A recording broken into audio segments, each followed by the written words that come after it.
বিসমিল্লাহির রহমানির রহিম। আসসালামু আলাইকুম, ওয়েলকাম টু রান্নাবাড়িতে। আজ মজাদার হেলদি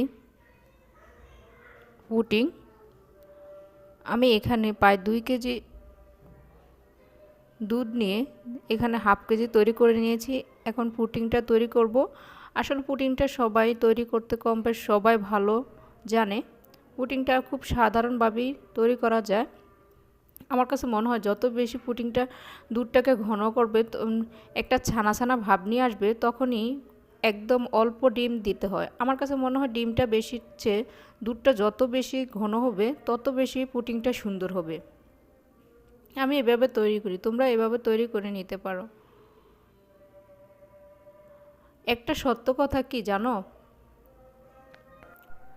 যেটা তোমাদের পছন্দ হবে সেটাই তোমাদের একটা না একটা সমস্যা হবে। এই দেখো, আমি ক্যারামেলটা তৈরি করতে যাইয়া পুড়ে ফেলছি, যার জন্য আমার পুডিংটা ক্যারামেলটা খুবই পোড়া পোড়া ভাব ছিল, কিন্তু খেতে ছিল অনেকটাই মজা। কারণ ক্যারামেলের যে পোড়া পোড়া ভাবটা, ওটা একটা গ্রান, ওটার একটা ঝাঁজটাই অন্যরকম ছিল। এভাবে আমি তৈরি করে নিয়েছি পুডিংটা। তোমরা দেখেছো আমি একটু দুধের গুঁড়ো দিয়েছি সাথে, তোমরাও দিতে পারো। একদম পারফেক্ট আমার পুডিংটা। পায় বেশি সময় লাগবে না, এভাবে তৈরি করলে প্রায় 10 হতে 15 মিনিট হবে। এতক্ষণ রেসিপি দেখার জন্য ধন্যবাদ। সাবস্ক্রাইব করো। আল্লাহ হাফেজ।